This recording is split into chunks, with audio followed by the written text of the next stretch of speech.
Welcome to the Brazil-Finland Seminar on 6G Network Development, organized by the Embassy of Brazil to Finland, with the valuable support of the Embassy of Finland to Brazil, the Consulate General of Finland in São Paulo, and Business Finland. I am Najara Sena, Head of the Science, Technology and Innovation Promotion Sector at the Embassy of Brazil to Finland. Today, we will have an overview on how Brazil and Finland are endeavoring efforts, from research to national and regional policies, to develop a new architecture of networks that will support future technologies of the sixth generation. To open this seminar, I would like to invite the Ambassador of Brazil to Finland, Mr. Luiz Balduino, to say some welcoming words. Ambassador, you have the floor.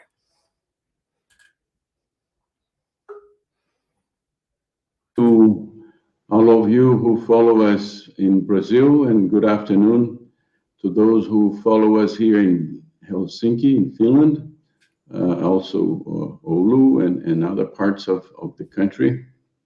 I would like to thank especially Mr. Kari Purunen, Consul General of Finland in São Paulo, Mr. José Gontijo, Secretary of Entrepreneurship and Innovation in the MCTI in Brazil, who will participate through a video, Mr. Petri Lehikoinen, Deputy Director General at the Finnish Transport and Communications Agency, and Professors Luciano Mendes from Inatel, Mati Latva-Aho from the University of Oulu, and Rodrigo Cavalcanti from the Federal University of Ceará. I have just a couple of messages related to this seminar, whose main objective at this juncture is to raise awareness to this cooperation, which, in my view, is one of the most important activities in the bilateral relationship between Brazil and Finland.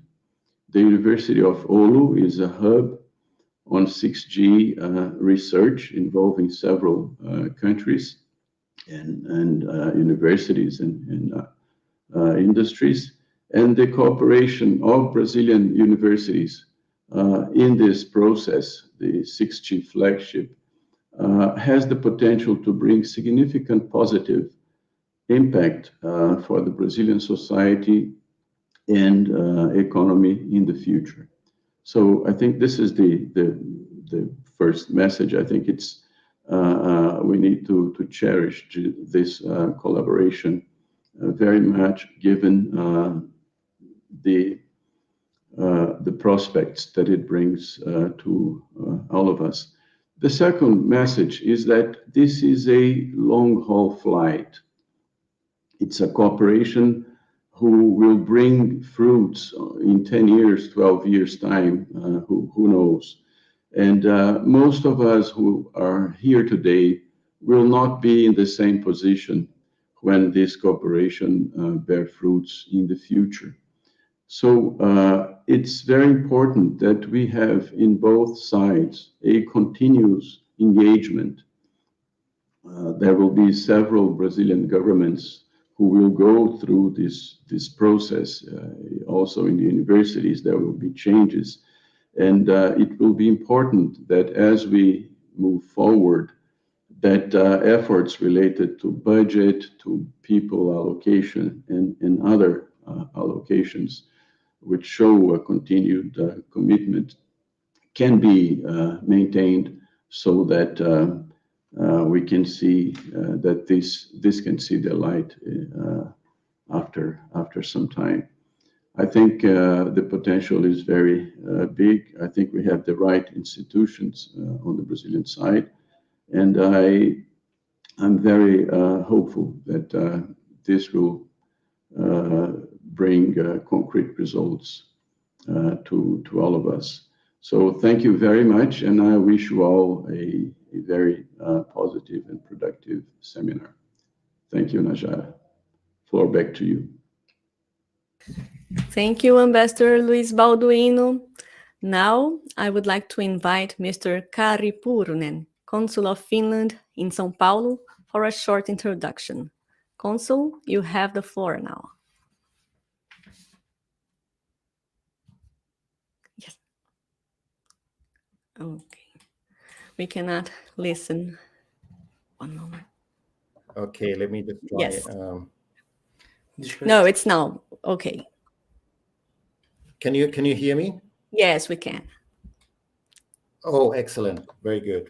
So good. I'm here. So many thanks for the opportunity to speak at this important event, and special thanks to Ambassador Luis Balduino and his excellent team at the Embassy of Brazil in Helsinki for making this important event happen.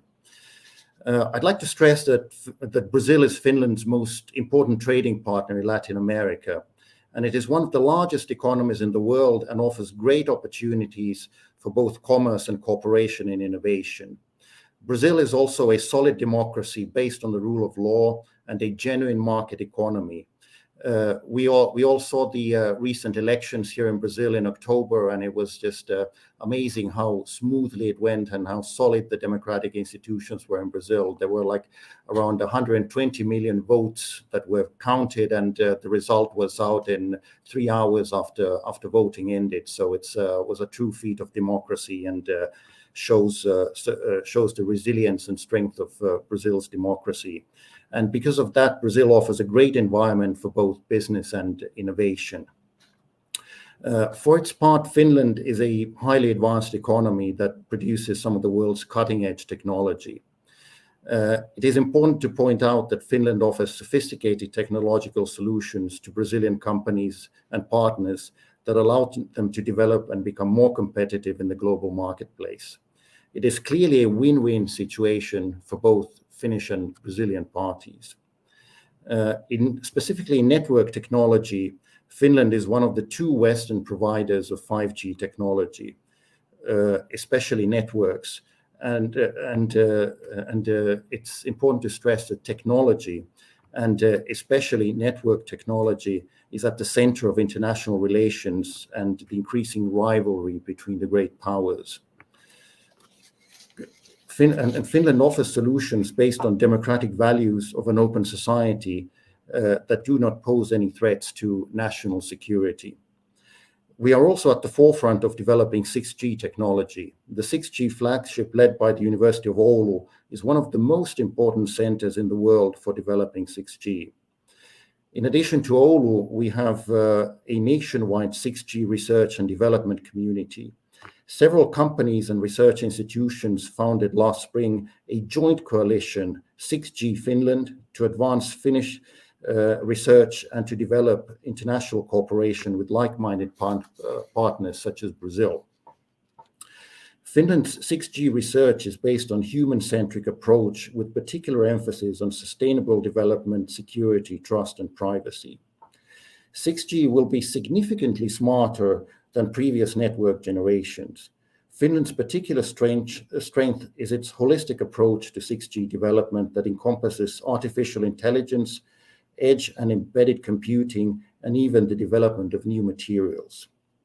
It is important to remember that the development of new wireless mobile technologies is always based on previous generations. Therefore, it is possible to kickstart international cooperation by cooperating in 5G and 5G advanced, and then continue to 6G cooperation. To conclude, Brazil and Finland are like-minded partners with an excellent bilateral relationship. There is great potential for mutually beneficial cooperation in 6G and other key technologies. I hope this event will lead to future partnerships in technological research and innovation between our 2 countries. Thank you again for the opportunity to speak at this important event, and I hope you will all have a very fruitful discussions. And once again, thank you very much to the Embassy of Brazil in Helsinki and Ambassador Luis Balduino for organizing this great event. Thank you so much. Thank you, Consul Kari Purunen. I would like to encourage you all to ask the lecturers questions using the chat. Please briefly introduce yourself first, telling us your name and institution or city, and if possible, to whom the question should be addressed. I will report the questions to the lecturers after their presentations. Now, we are going to watch a recorded video by the Secretary of Entrepreneurship and Innovation from the Brazilian Ministry of Science, Technology and Innovation, Mr. José Gontijo. José Gontijo holds a bachelor's degree in electrical engineering at the University of Brasilia, with a specialization in public management in science and technology. He is a career public servant at the Ministry of Science, Technology and Innovation, and currently the Secretary of Entrepreneurship and Innovation at that same ministry. Let us now hear from Mr. José Gontijo about the Brazilian telecommunications ecosystem and the main official initiatives carried out so far.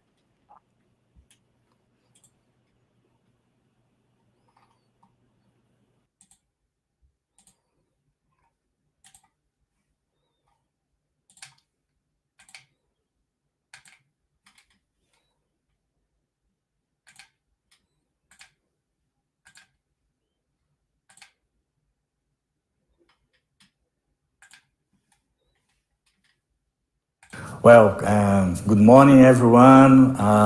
Thank you to be here. It's a pleasure to share with all these stakeholders this meeting that will talk about the development of the ecosystem for 6G mobile communication technology between Brazil and Finland. I will present Brazilian government actions for the sixth generation of mobile communication.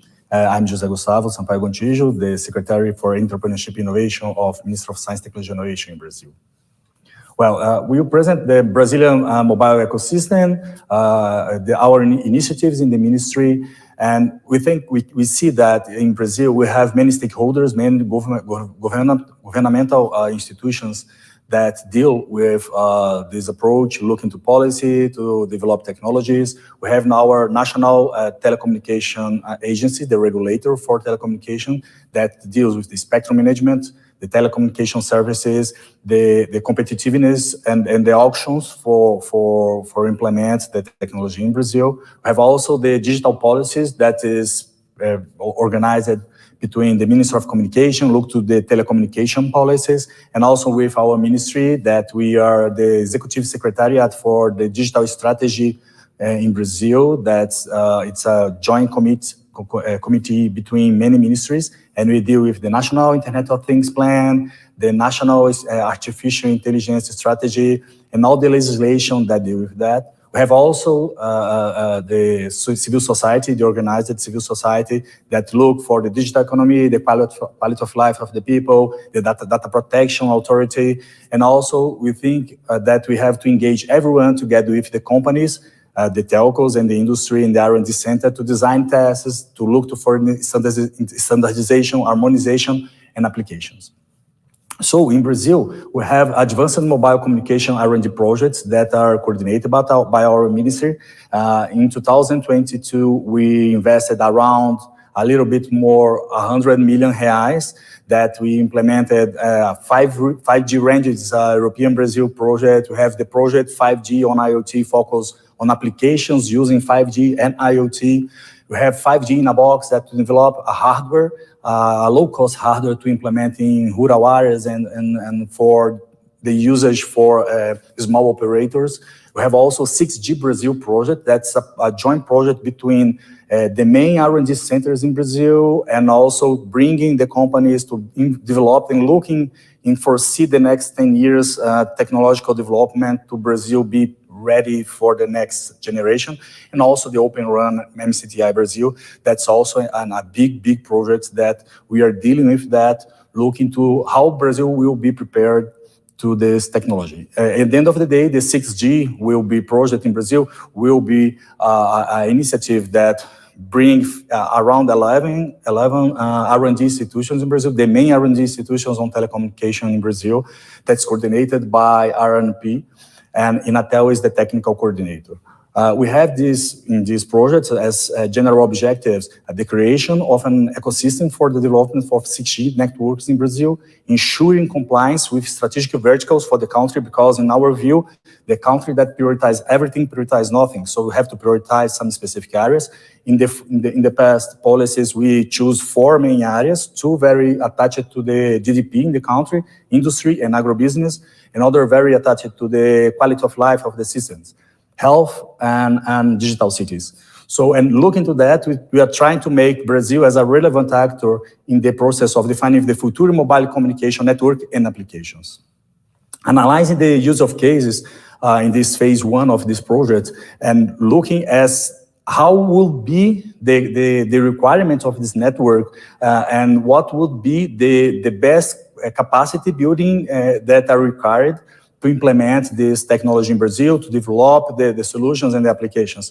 So we are preparing the survey of state of the art of enabling technology for 6G networks. What would be? It will be holography, it will be tactile internet, will be, there are so many aspects that can be engaged in the 6G technology that we are trying to bring all these stakeholders to give us the feedback to implement the best policies, and then contribute for the state of art in 6G networks so that the use of cases will be considered relevant, not only for Brazil, for worldwide.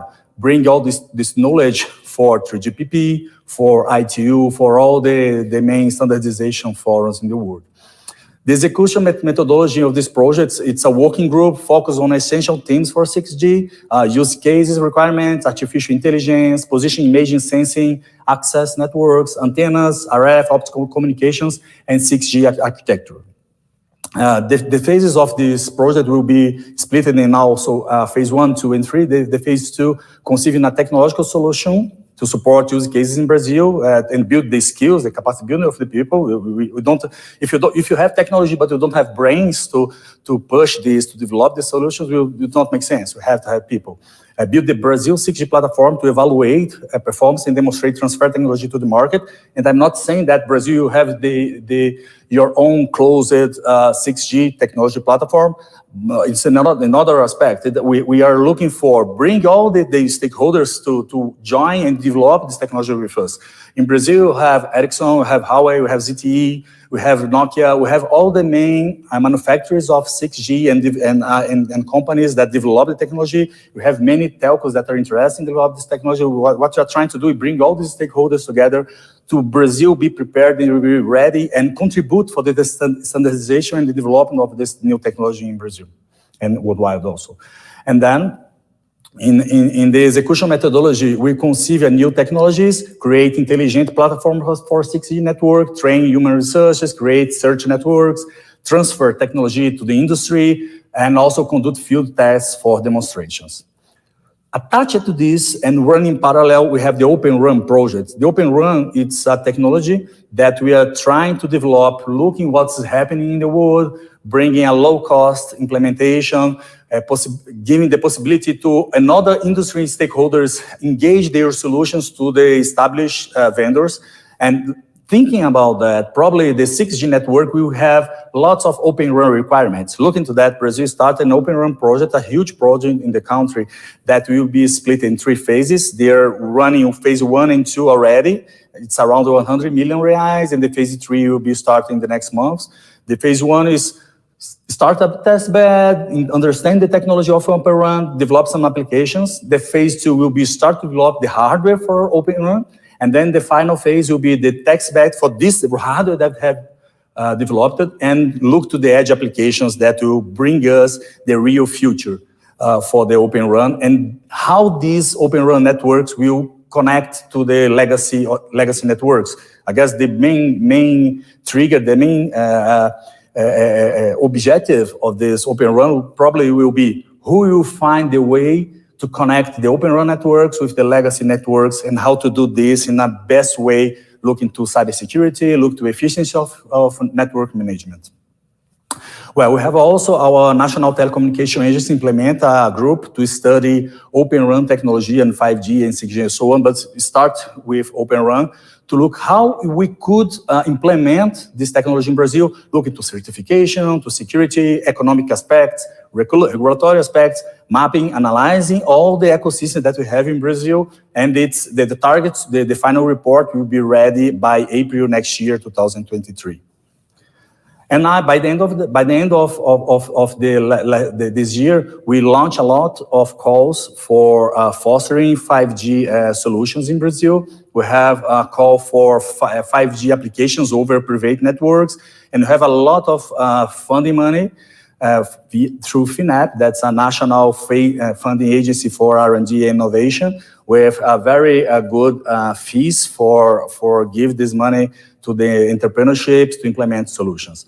So looking to that and looking to all these ecosystems that we are preparing in Brazil, we think that this partnership between Brazil and Finland, and through University of Oulu and also Inatel, we have this possibility to engage even more our ecosystem, and together being a very key and important actor in the next 10 years mobile communication development and standardization. So we salute all the stakeholders here in this meeting in Finland and in Brazil. And we here in the government, federal government, we are very glad to see that this project is running well. And maybe in the next months, in the next years, we will see a Finland-Brazil solution worldwide implemented in this technology. Thank you. Ministry of Science, Technology and Innovation.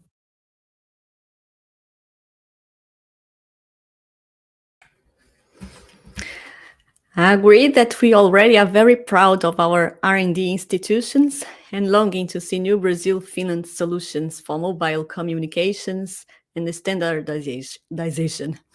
Now, I would like to invite Mr. Petri Lehikoinen, Deputy Director General at the Finnish Transport and Communications Agency, Traficom. He has long been dealing with public mobile networks from 2 to 6G, fixed and mobile broadband networks, standardization, numbering, roaming, and significant market power issues. Today, he will share a brief history of the evolution of telecom networks in Finland with us, lessons learned, and policies for the future. Mr. Lehikoinen, the floor is yours. Yes, thank you for the invitation to speak on this seminar. I'm very happy to be here and share some of our experience and views on mobile networks and explain some of our priorities or actions that we believe need to be taken in the future 6G work. So I'm Petri Lehikoinen, Deputy Director General at Traficom.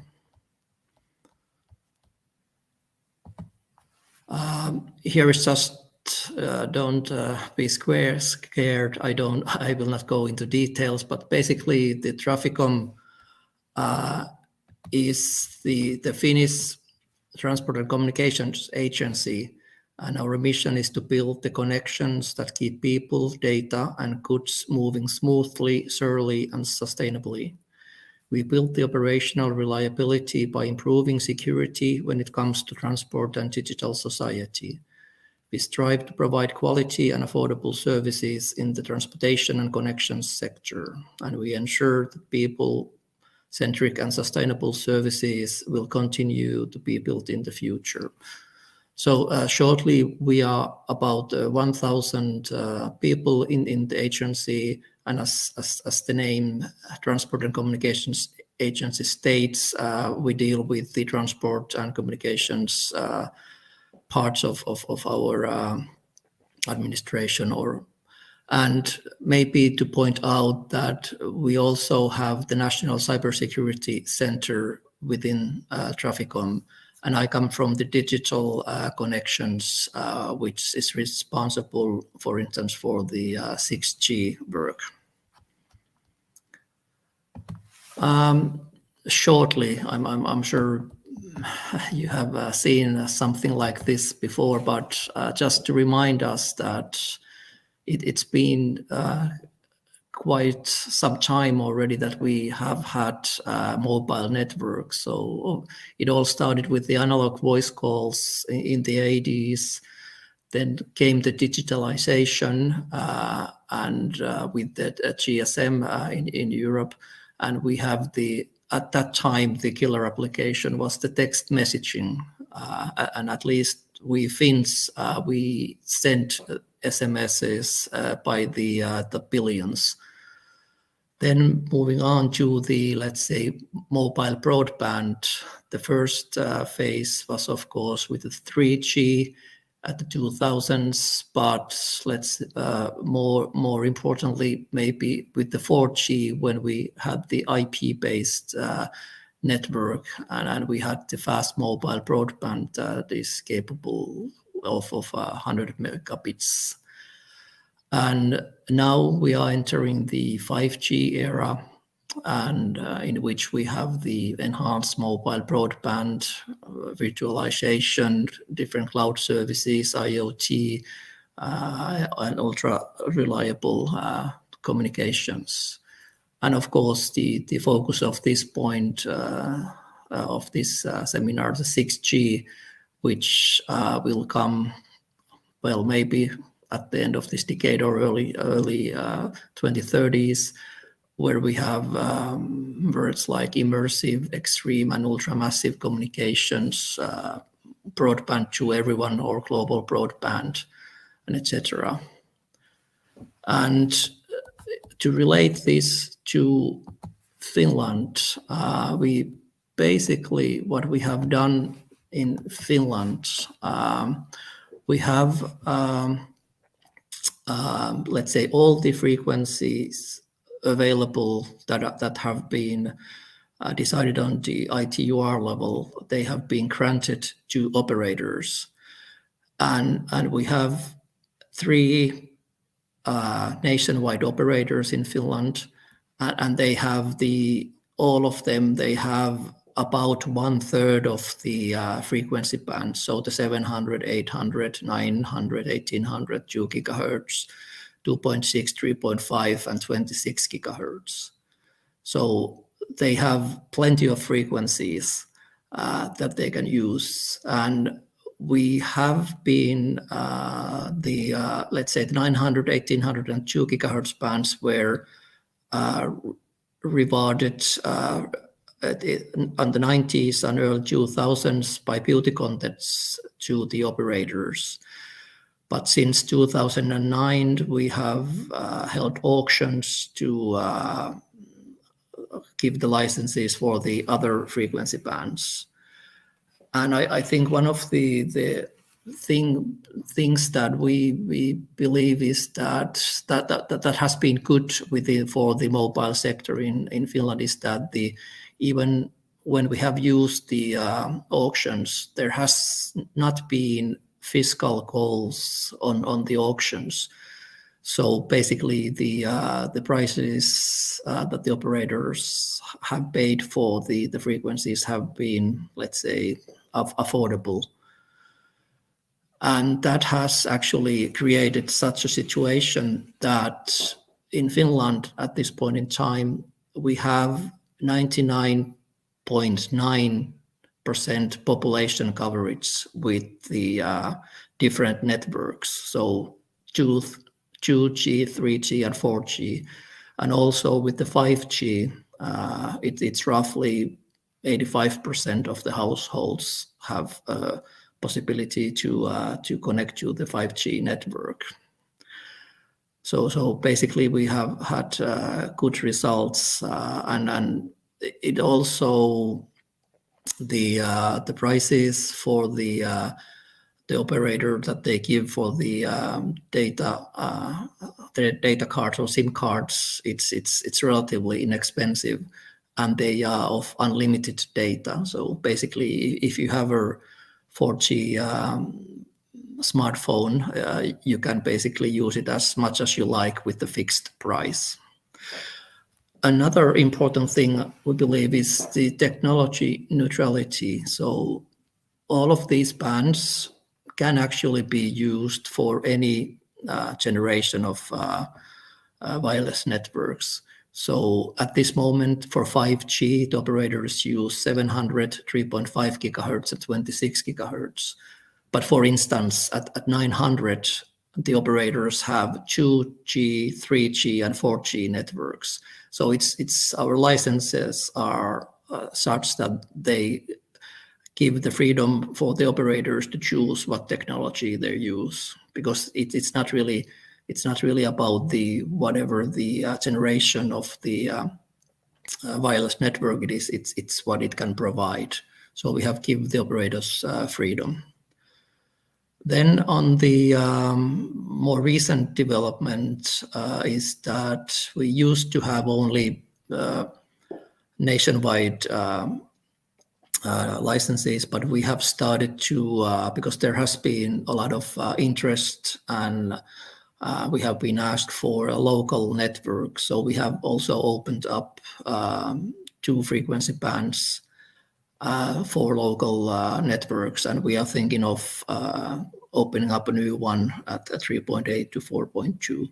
So I think this is actually a quite important issue and part of the future 6G works, to how to make also the local networks possible with ease, so that there is no so that they can be freely used. So that's basically what we have done in Finland, and we have had relatively good results on that. Then if you move on to the 6G or IMT for 2020 and beyond, if you use the ITUR words, well, in simple terms, you could say that 6G will connect many or all devices, processes, and humans to a global information grid cognitively. Thereby, it offers new opportunities for various users and verticals. The key functionalities or of it are, or what we wish it to be or aim to it have is, for instance, energy efficiency, sensing resolution, full connectivity, and security.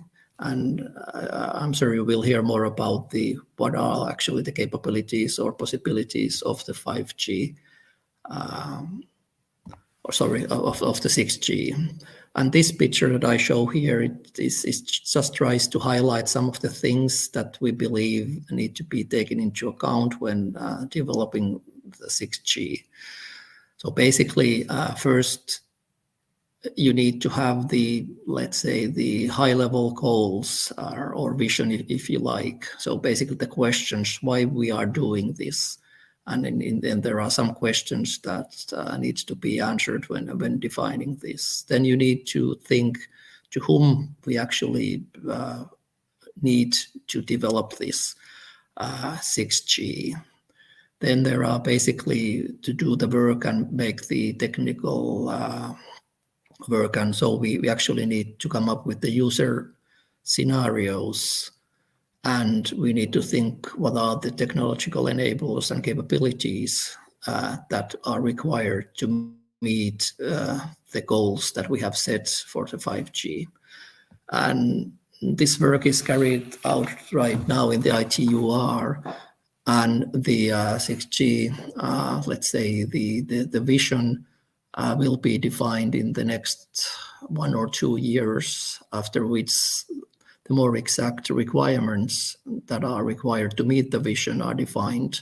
And at the end of this decade, we move into the standardization part. So there is a lot of work that needs to be done at this moment, and now is the right time to do it within the ITUR.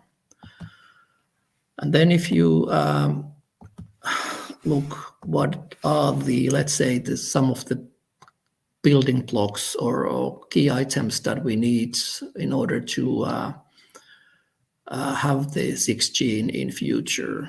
Obviously, you need spectrum to utilize the network. And of course, you can use as in Finland, as I mentioned, it's possible to use the existing bands also for 6G at the time when the 6G is available. But you need more frequencies. You need, especially you need the, let's say, the sub-terahertz frequencies for the very, very, very high throughput networks. So there is a requirement for a new spectrum also. There's a lot of international work and collaboration that needs to be done. At the moment, of course, there is the ITUR work for the IMT vision and definition and standardization that is ongoing. Then relating to the spectrum issues, you have the World Radio Conferences. The next one is 23 next year, and the one after that is 27. So those are the places that we need to have discussions about new frequencies. And then there are some a list of some European groups that do the 6G work as well. But I think the one important issue is the regulation. So basically, we need to have, let's say, nationally licensing regimes that are flexible and can provide for different type of applications and services to be provided. So that is an area that needs to some work, at least in Finland, and I believe in many other countries. We need to make the regulation in such a way that it allows efficient use of the spectrum. So basically, a dynamic spectrum use or spectrum sharing is important. Also, if you look at the global connectivity part, you may need, or you need also satellites and the regulation concerning the satellite issues and using terrestrial networks and satellite networks at this point in time is rather difficult. So that's one thing that we need to look into future. And of course, security or cybersecurity is an important part of this puzzle. And then you need a lot of cooperation, and here are some examples of cooperation that we do actually in Finland. But then to summarize what we need to focus on, so basically if we want to have the 6G to be a success, so we believe that we need to do more cooperation nationally and internationally. So we need to increase the operations on the R&D part, and also within the companies the willingness to use at this point in 5G and in future 6G for these new services. Internationally, I think this is what we are doing right now. We need to discuss among ourselves and between countries and different fora, and we need to strengthen the cooperation. And also the companies need to actually do maybe a little bit more and a little bit more open cooperation, so that we can have more open, let's say, standards or standards that are easily, well, not easily, but basically that more companies could actually, for instance, build 6G networks in the future. Of course, we need new frequencies, as I mentioned, and one thing that I might also maybe stress a little bit, that we do need the 6G network to be secure. I mean, we need already the existing networks to be secure, but the more and more we rely on the networks, the more secure they have to be. So we have to build the next networks in such a way that they are trusted, that people are willing to use them, and they see that as an improvement to the existing networks. And the regulation that we have, we need to make it enabling both nationally and internationally. And to conclude, in a way, it's maybe good to remember that even though we put a lot of emphasis now on 6G, and whatever the 6G will be in future, it will not be the ultimate communication system. There will be new development and improvements in the future. So there will be 7G, there will be 8G, etc. And to us, it's not so much about what is the generation of the network, let's say present and coming. It is more what it's enabling us to do. With that, I would like to conclude my presentation and thank you once more for letting me speak here. Thank you. Thank you, Mr. Lehikoinen. I would like to encourage you all again to ask the lecturers questions using the chat. Please briefly introduce yourself first, telling us your name and institution or city, and if possible, to whom the question should be addressed. I will report the questions to the lecturers after their presentations. Now, I would like to invite Professor Luciano Mendes from the National Institute of Telecommunications Inatel in Brazil. Luciano Leonel Mendes received the Electrical Engineering and Master in Telecommunications degrees from the National Institute of Telecommunications Inatel in 2001 and 2003. He received the doctoral degree in electrical engineering from the State University of Campinas, Unicamp, in 2007. He is full professor at Inatel, where he has lectured in undergraduate and graduate courses since 2001. He is also the technical coordinator of the Radio Communication Reference Center and the Brazil 6G project, both hosted by Inatel. Professor Luciano, the floor is yours. Thank you very much. I will share my screen now.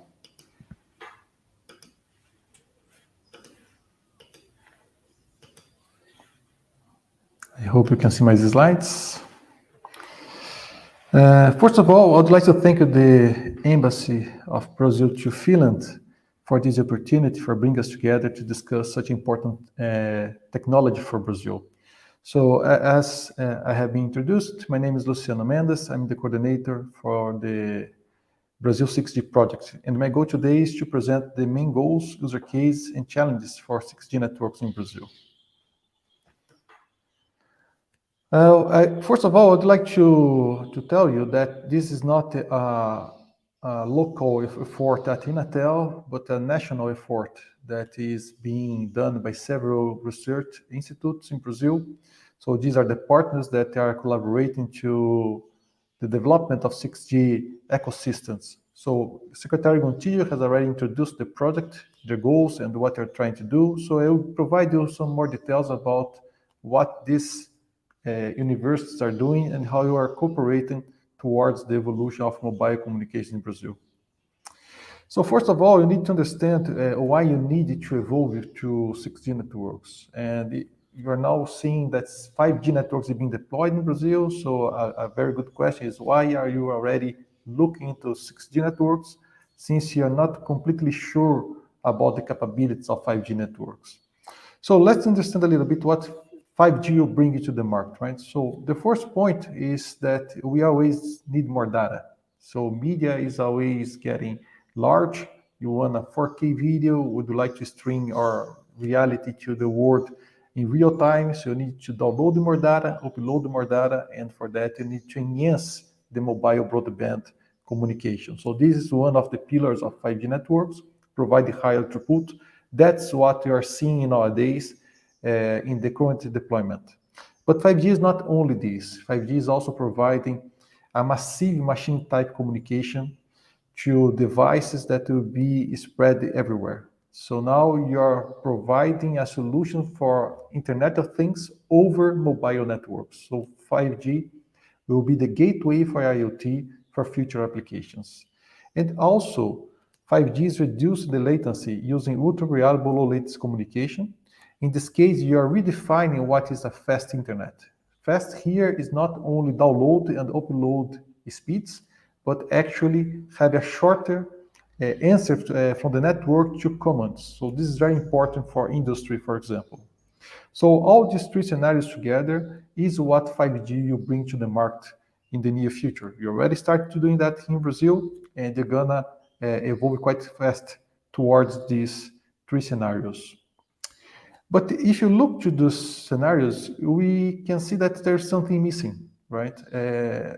5G networks is providing a very good connectivities for small cells, small coverage, dense population areas, and we do have a problems regarding the remote areas, right? So there is not really a concrete action towards remote areas, and that's very important to Brazil, right? So what we can see is that you have a huge technology development for 5G networks, and the same technology can be used for remote areas, but they need to be tailored for this situation. So you cannot only use 5G as it is defined, use the same frequency that is being defined now, and try to provide connectivity to remote areas. You need to change a little bit. It's the same technology, but tailored for these new applications.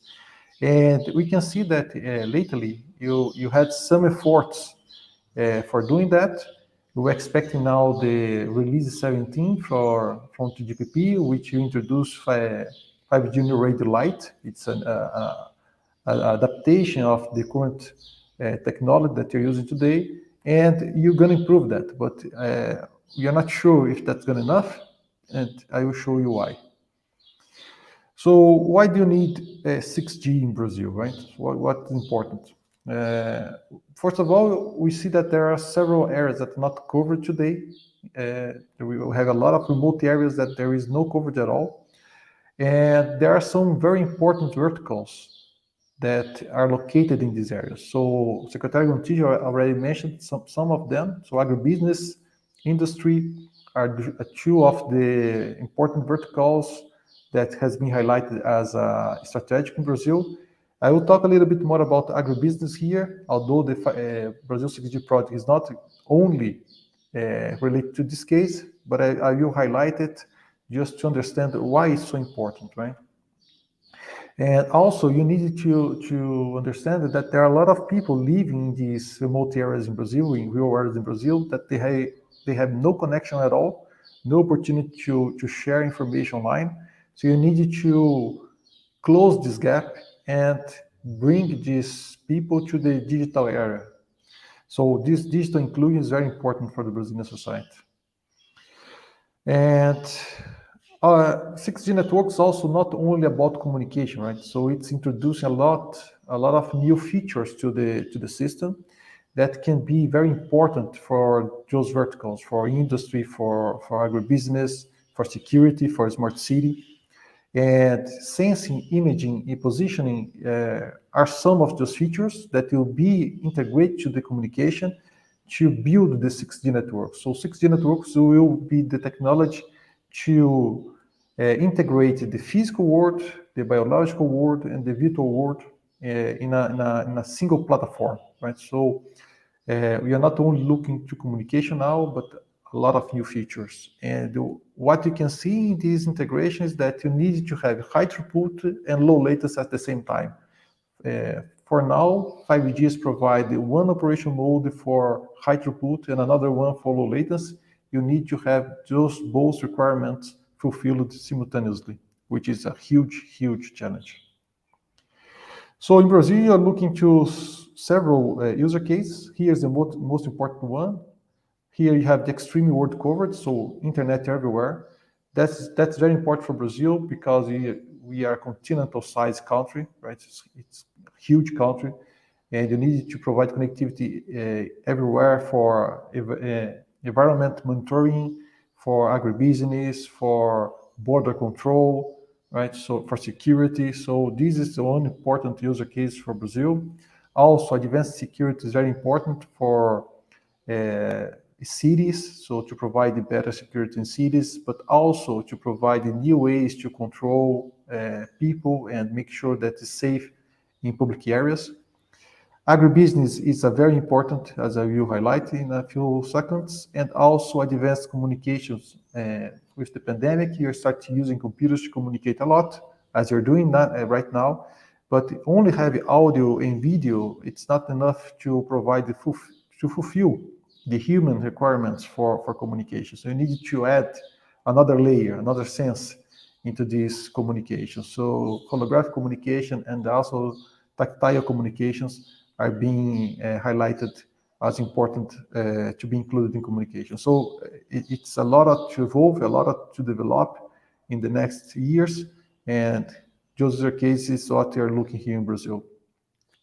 So, and why you need to provide a good solution for agribusiness, right? So, mainly Brazil, it's a major, there's a major role in feeding the world, right? So, later in the last years, we have increased our production for soybean. Actually, we surpassed the United States as the main provider of this commodity in the world. And this is just one example. We can extend that for coffee, for fruits, for other beans also. And Brazil I would say that one of the main players in the world to provide food. So you need to keep with the demand, increase the production year over year, and that can only be done by increasing technology, right? So how can you use that? Another example here is the renewable energy. Brazil is an example to the world in terms of use of renewable energy for cars. So you use a sugar cane for that. And we can see that it's growing a lot. So now we are expecting to have more than 5 million hectares from today to 2030. So you need to expand the area to produce more sugarcane for cars. And of course, it would be much better if instead of extending the area used for producing this sugarcane, we can increase the productivity in the area that is already being used. So if you use technology, you can produce more with the same area, and that is our goal. How can you do that? Well, first of all, you need to understand what's happening in the field. And in order to do that, you need to get data from the field. So you need to have coverage to get the information. And one mistake that people make regarding communications in agribusiness is that they think that you just need to have some bits here and there. So just a few data being transmitted from time to time. Of course, some data is better of no information at all, but that's not enough, right? You need to have high throughput information, real-time video transmissions, collecting data from the fields for taking the actions quite fast. I will say some examples, but monitoring the cattle in the fields, make sure that you can detect the biological behavior of the cattle, so you can detect diseases quite easily, quite fast, and make sure that you can act to avoid the spread of that disease, to avoid embargoes, for example. Also, you can monitor how your production is being transported over the roads, and if the road is very bad, you're losing a lot of production over the roads. You can change the road. Could you choose another place to go in order to deliver your goodies? And also you can make some pressure over the government, make sure that the infrastructure is proper for the transportation. So you can improve logistics with this technology. And the key here, you have some example. What you're seeing here, it's a precise agriculture drone. So what you can do here, you can collect the image from the fields in real time and apply that video to the AI that can detect the areas where you need to deploy some pesticide or some fertilizer. And then a drone will be deployed to apply what you need only where you need it.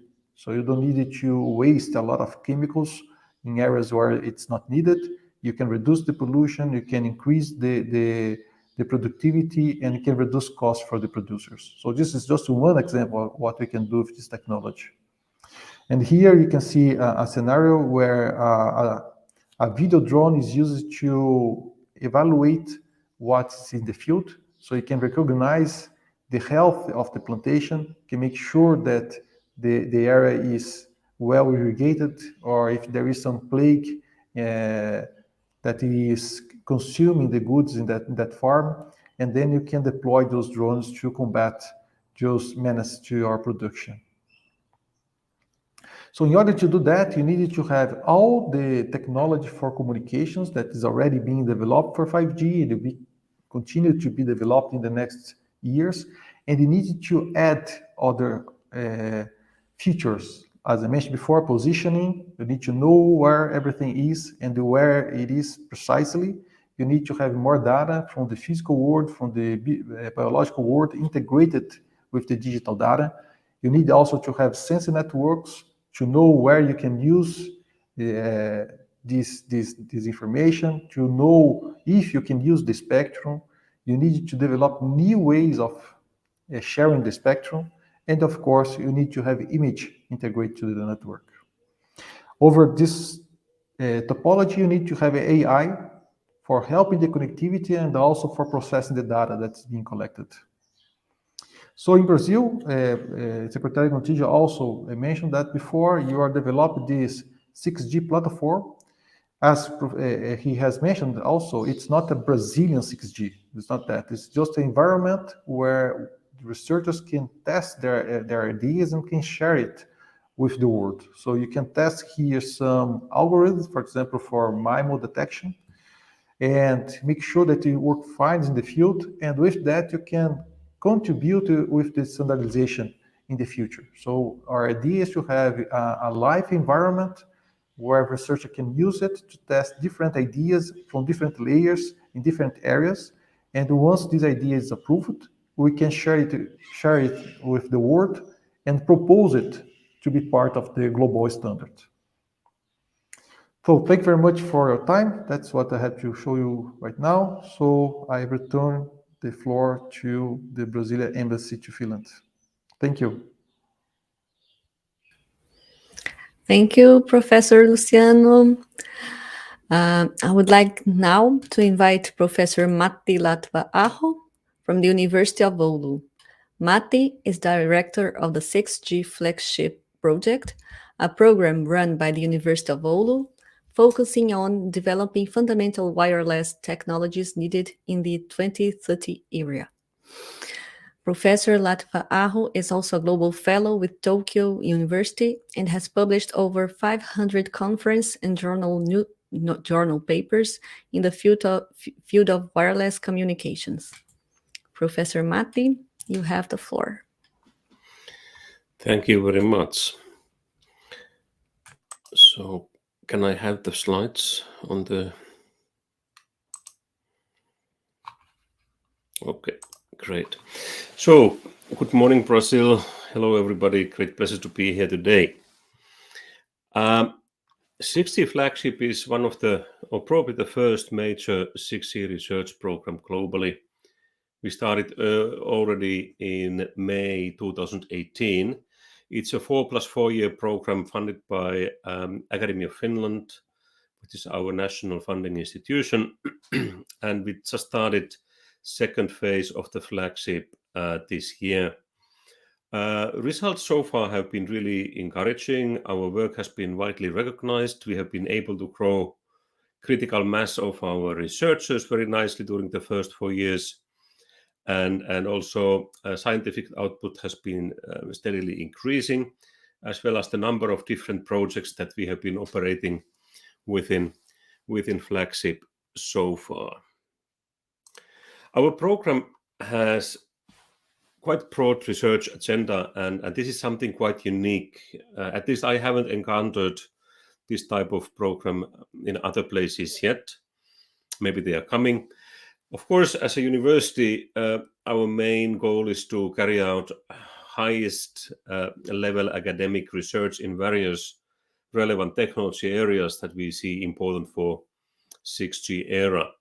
Besides that, we feel very strongly that it's extremely important to be actively participating some of the regulation processes and be actively suggesting whatever is needed to be changed for the future concerning 6G. Also, some of the changes that we require for regulation are coming from future new business opportunities. So understanding this techno-economical reasoning, why something should be changed, why it's no longer enough to rely on current existing mobile network operators is important. So we have various different scenarios related to digitalization of societies in the future, what type of players and actors we need, what kind of ecosystems, value chains we must have in place in order to make these changes fast enough. Sustainability is overarching theme in most of the European research institutions these days, as we know that we have serious challenges concerning the future of our globe, and many things need to be addressed. And I dare to claim that wireless research community has not done at all enough in that respect. We can do much more, and that's why it's important to address these sustainability targets as well in the research. If you are interested, you can go to our website and download some of our white papers that have been published during the first phase of the flagship. These were produced in collaboration with 250 experts around the world. They are coming from, if I recall it right, 35 different countries and 100 organizations. And these white papers were crafted with the leadership of our senior researchers of various disciplines. So this has been really well received around the world and have been downloaded already over 1 million times. The visions and ideas there are still highly relevant, and we don't expect these to change much also concerning the coming years. One of the things that we have been addressing quite a lot, and now we are happily recognizing that this is more and more also discussed in ITUR processes and other regulative bodies. Besides these technical targets and requirements for future mobile systems, it's very, very important to talk about key values, value indicators, as we call them. These are extremely hard to quantify or measure exactly numerically, but these are extremely important issues to be discussed as a part of regulation and standards processes in the coming years. As we know, we have everywhere worries about the privacy and security of wireless and networks in general. And this is an important aspect that we must take care of. If this future vision of Internet of Things is really happening as massively as we expect, privacy and security is one of the key things to make absolutely certain that people are not afraid of their valuable information to be misused. Many other things as well related to key values, and like I said, hard to quantify, important to discuss early on. When we look a little bit back in mobile generations, there has always been what we may call killer application driving mobile generations forward. The first two generations, they were mainly voice-oriented. Then mobile broadband came into play gradually with 3G and more with 4G. And now when 5G has appeared, the key question is that, okay, what comes next? What is the killer application? Why should I bother buying 5G mobile phone as a consumer? Well, so far we are still stuck to this mobile broadband as a major use case, and not so greatly improved user experience compared to 4G, but the expectations have not disappeared anywhere. 5G has laid down huge number of expectations for productivity of society in broad sense, and those targets and requirements have not disappeared anywhere. If I would look back what European Commission stated as the targets for 5G somewhere in 2013-14, and later on ITUR made as IMT 2020 requirements in 2015, those are still valid for 6G.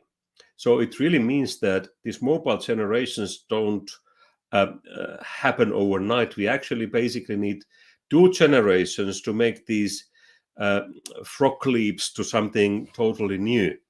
So when developing 6G, one of the first things that we have to make available is to really try to make sure that the targets set for 5G are really happening and coming to available for everybody. What we think, both with 5G and more so towards 6G, is that there are different very important vertical sectors which will be driving some of the technology development also for the future. This one technical solution fitting all possible problems kind of thinking has to step aside a bit. We need a lot of customization of radio access networks for different use cases. It's totally different when we are developing something like Luciano mentioned for agriculture, for example, and then compare what we need in health sector, in hospitals or industry or automotive sector. They are all very different. The players in each of these verticals are different. The technical requirements for the systems are different. And the reasons why we utilize these advanced wireless technologies in these are quite different, and the applications are, of course, totally different. So this is one of the major changes that we expect to happen when 6G standardization is eventually starting. Another important thing is that that was already pointed out by Petri Lehikoinen from Traficom, related to spectrum regulation, but I would like to broaden it to regulation in more general terms. Of course, spectrum regulation is very important for us wireless engineers and researchers, but there are field-specific regulations like in agriculture or health sector or automotive sector that have to go hand in hand with this wireless technology development. So regulatory processes have to enable whatever is coming in the future.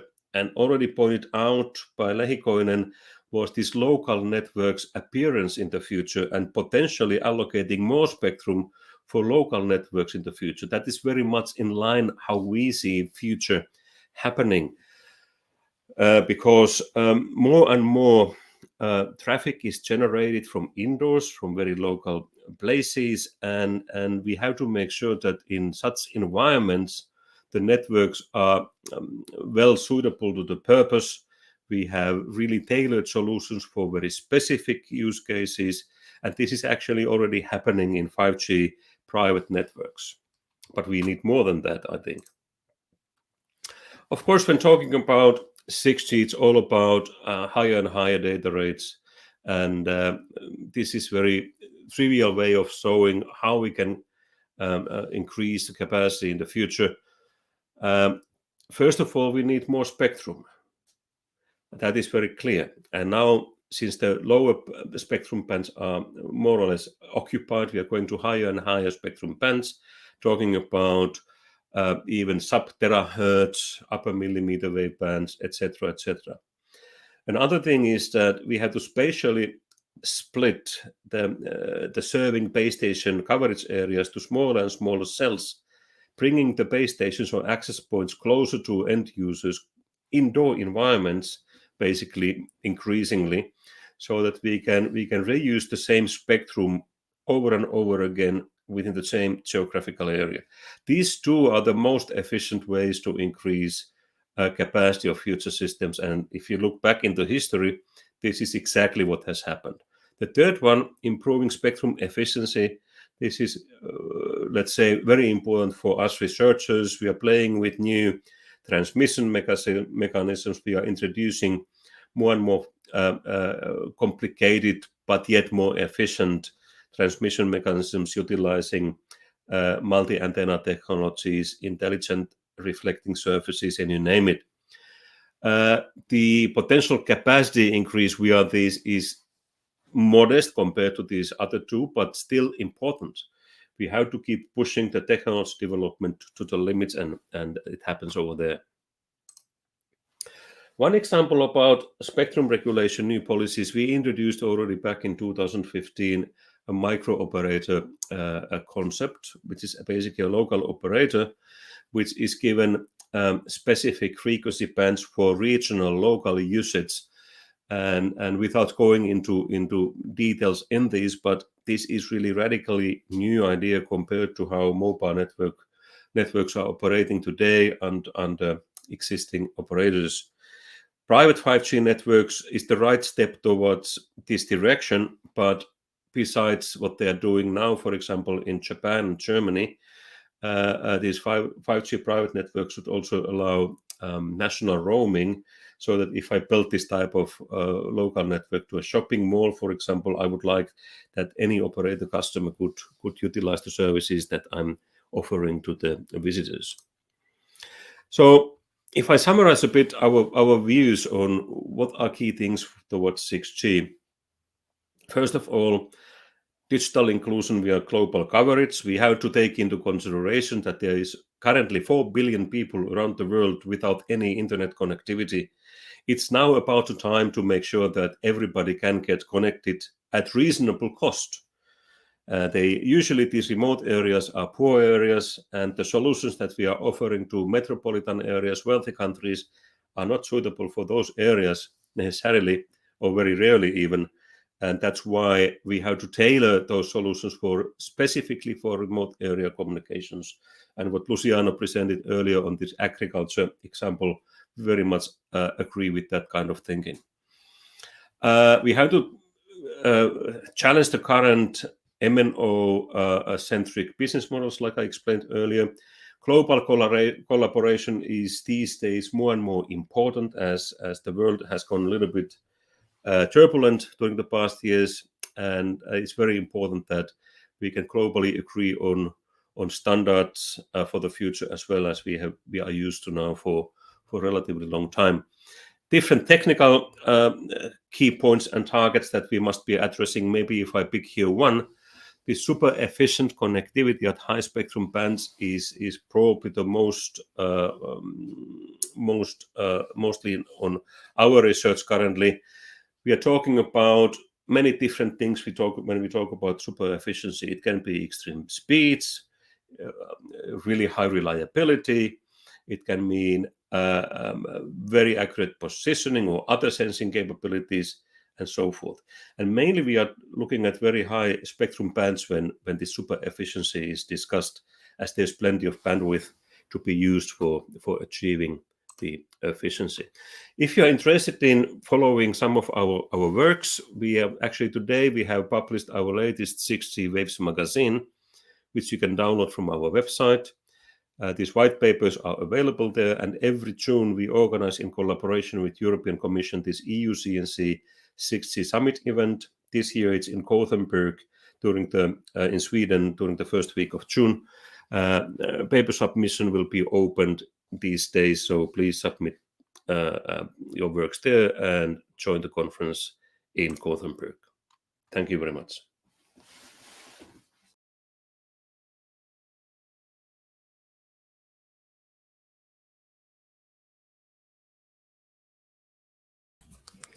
Thank you, Professor Matti. I would like to encourage you all again to ask the lecturers questions using the chat.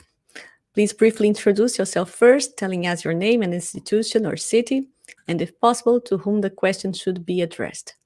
I will report the questions to the lecturers after presentations are over.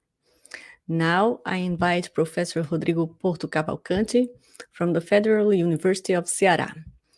Rodrigo Porto Cavalcanti has been at the forefront of mobile communications research in Brazil for over 20 years.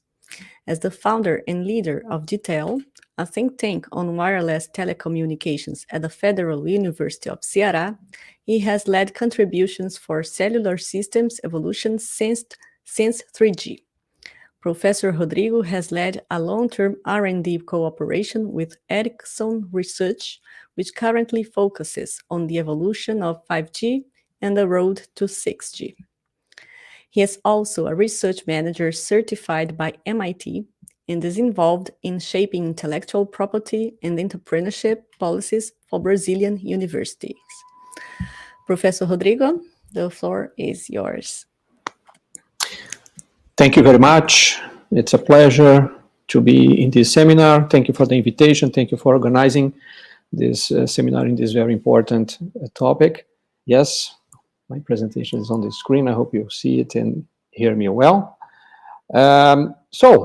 This presentation is a bit about challenges and opportunities for information and communication technologies making a societal impact in Brazil's Northeast.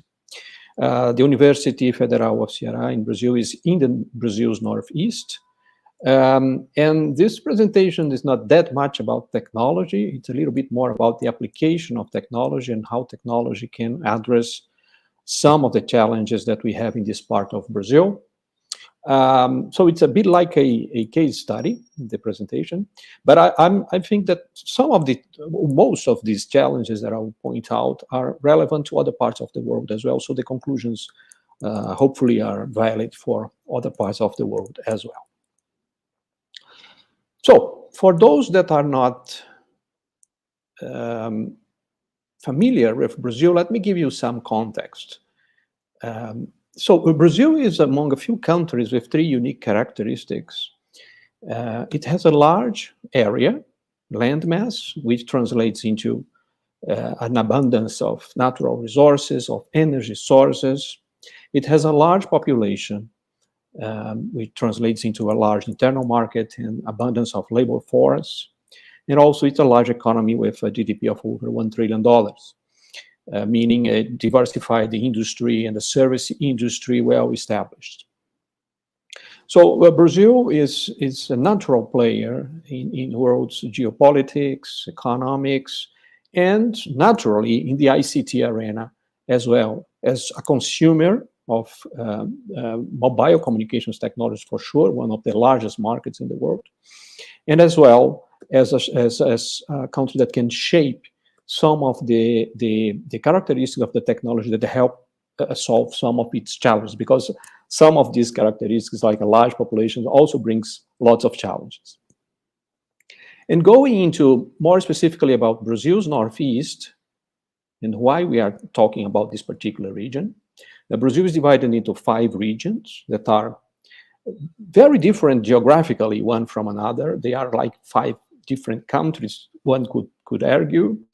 And Brazil's Northeast, that is this northeasternmost part of South America in this circle there, it's like a country in itself with 60 million people. And then I put the numbers from Finland to compare. Finland 5.5 million, 1.6 million square kilometers against 0.33 for Finland. And here a first hint of the type of challenges that we have when we start to look at the ICT, the information and communications technologies aspects of it. We have in Brazil's Northeast, 60% of the households have a fixed broadband against 97% in Finland. So you start to see the type of challenges that we have as ICT becomes more and more an essential utility for everything in life, in society, having 40% of households without fixed broadband connections is an important challenge to address.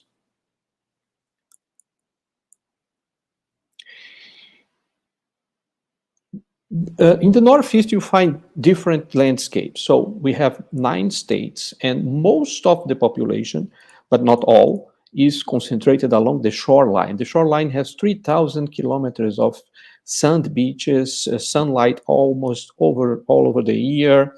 You have big hotels and resorts. It's like a paradise on earth. And it's a strong driver for the economy of the region. It's based on tourism. Touristic service industry is one key driver. So this part has a good infrastructure, and you have 4G and now 5G in some cities. So we don't focus that much here because it's having its development going reasonably well. But as you move into inland, the landscape changes dramatically. So if you go into the inland, already on the outskirts of the major cities, you find slums, you have sanitation problems. And if you go farther into inland, you find those dry lands where there is water shortage and the infrastructure is quite poor. Of course, ICT and 5G and 4G, even 4G now, is still scarce. So you have these different landscapes, and the challenges are, of course, completely different. And I'm going to focus a little bit more on this part, which has a large population by any measure. We have talking about over 10 million people here in this part of Brazil, in this inland area, with these necessities, these needs that are clearly of all types of infrastructure that you need, but ICT in particular also is very important to address.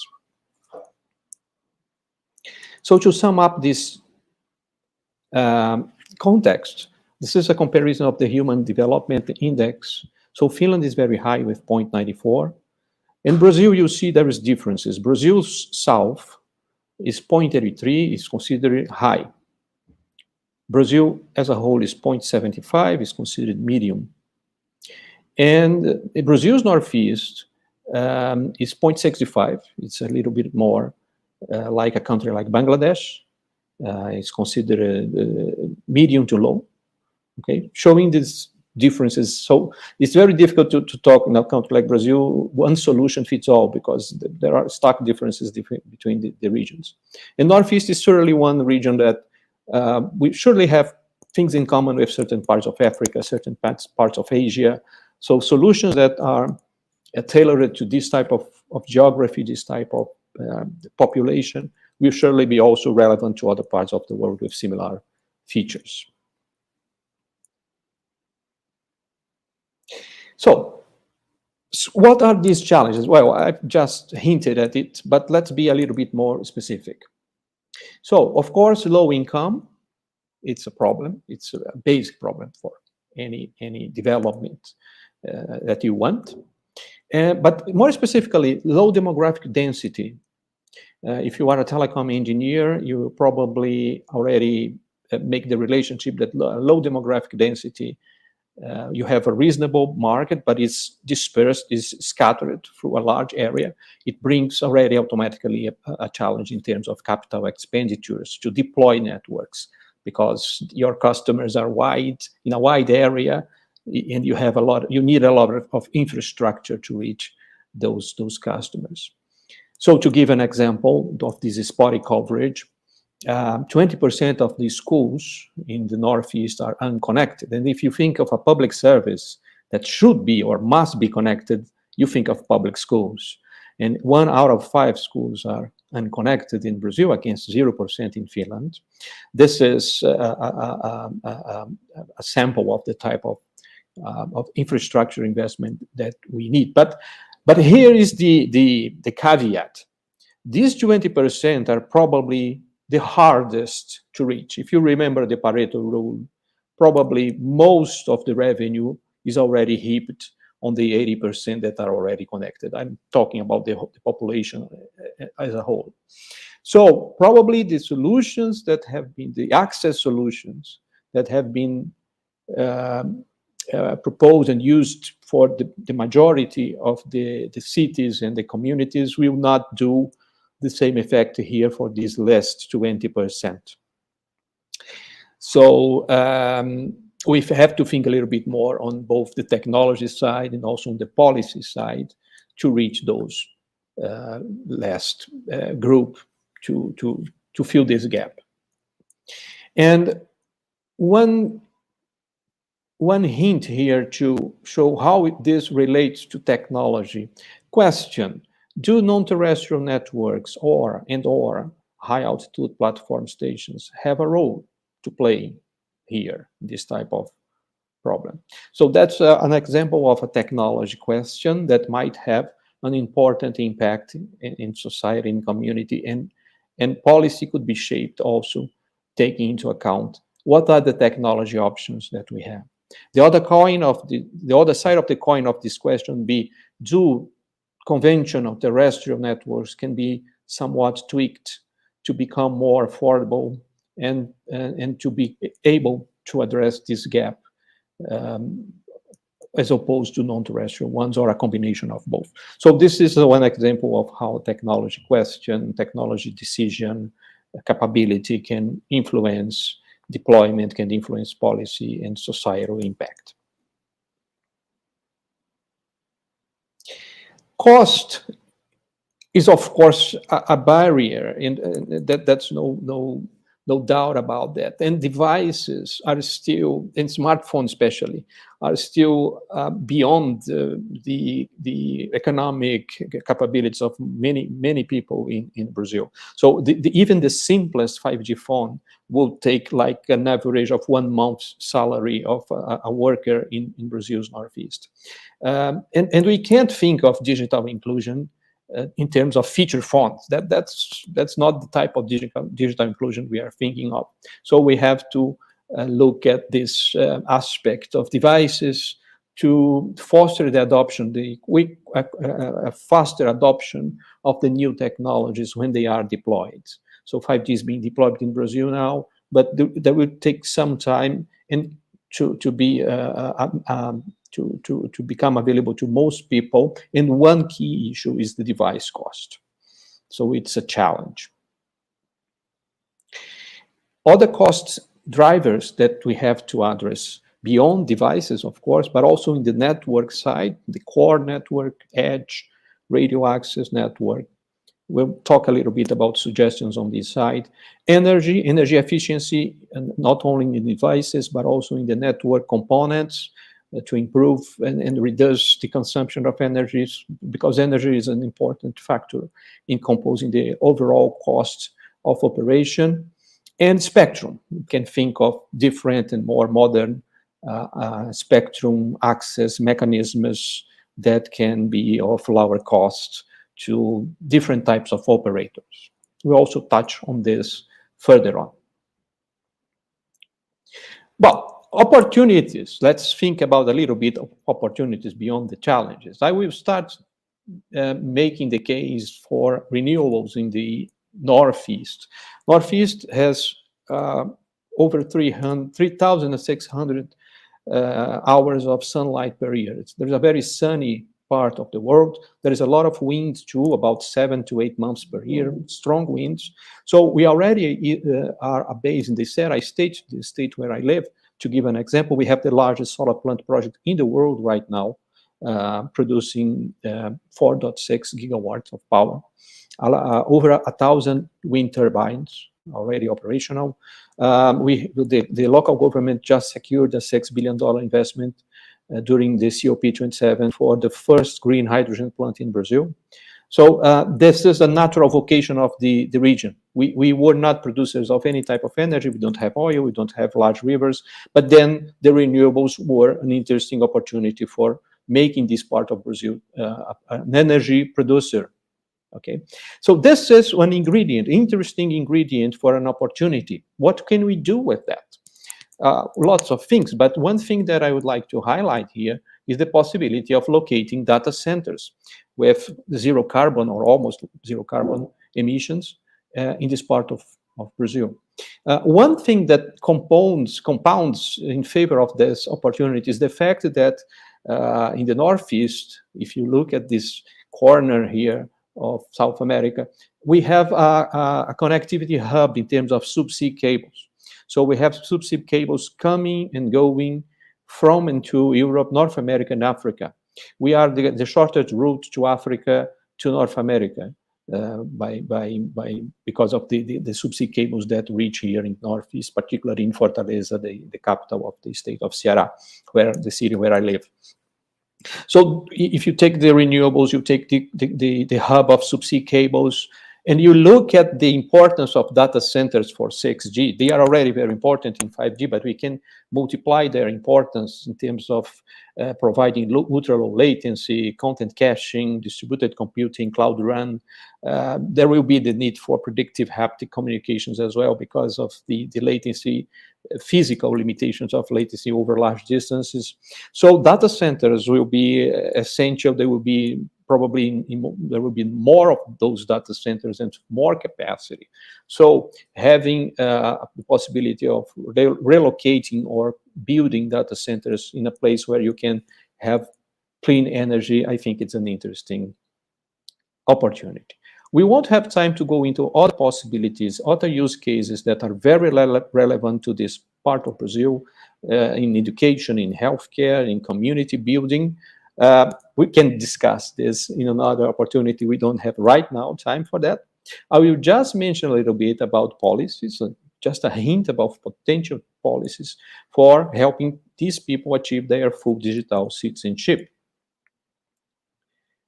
So we can discuss policy along with technology. I think there is an important interplay there, and not fully separated as we do now, or policies to be discussed after the technology is set in the standards. I think there should be more discussions in tandem between policies and technology. So infrastructure sharing, incentivize infrastructure sharing to reduce the CAPEX, the capital expenditure costs, incentivize virtualized and open run.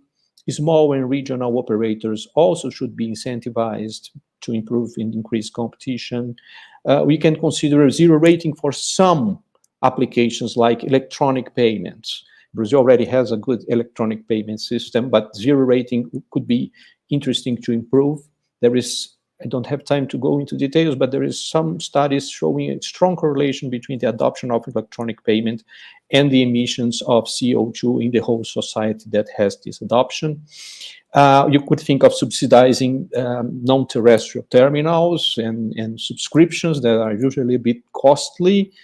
And you could also think of cross-subsidizing access for specific disadvantaged groups. These are a few hints at some policies that could be discussed, looking also at what the technology can enable and looking at the policies at the same time.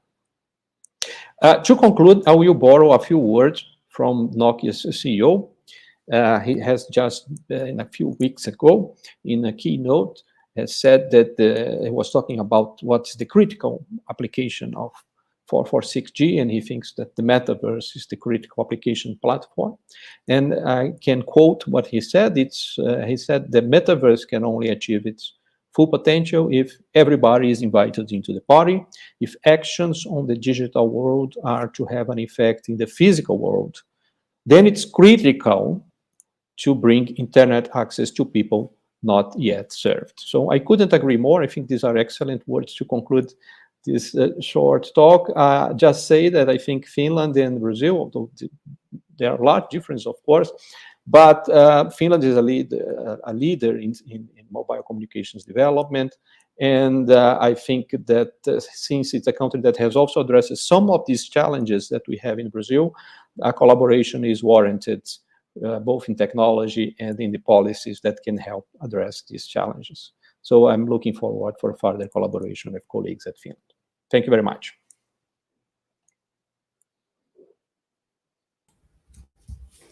Thank you, Professor Rodrigo. We now come to the second part of the seminar, when the lecturers will answer the questions asked by the audience. So, one moment, please.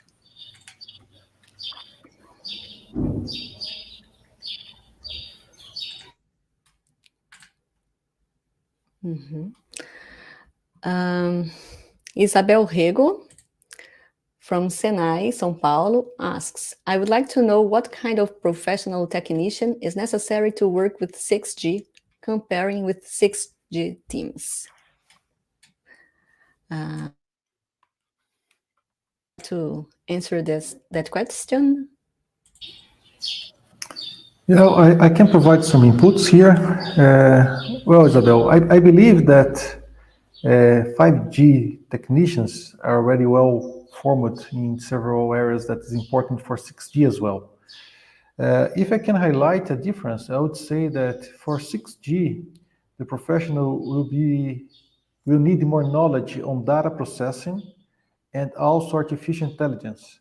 So they will need to train, design, and also implement new algorithms based on AI, because that is one of the main technologies for the future networks. So I think that would be the main difference, if I can point one. Maybe I can complement that a little bit. I agree what Luciano said. Besides that, if we think about what happened from 4G to 5G, and reflecting what was the target. Target was to reduce energy consumption by 90% when moving from 4G to 5G. And I think just opposite happened. So these energy efficiency questions will be increasingly important when we move to 6G. And the developers have to think all aspects related to how to obtain energy efficiency. Now, at the same time, there's a lot of increasing discussion on Open RAN. And we know that these generic software programmable platforms, they are never energy efficient. So we have really great challenges related to energy efficiency, both in hardware implementation and also to accommodate Open RAN type of thinking to that picture. So that, I think, is something that will be more visible in the coming years. Thank you. Another question from Jessica Hayani. Hi, my name is Jessica Hayani. I'm from SENAC National Department. How can 6G boost the emergence of new technologies?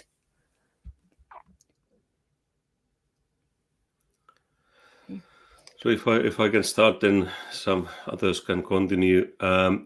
If you think about these future visions on application scenarios, it's a lot of those are highly automated processes of anything related to modern societies, including self-driving cars,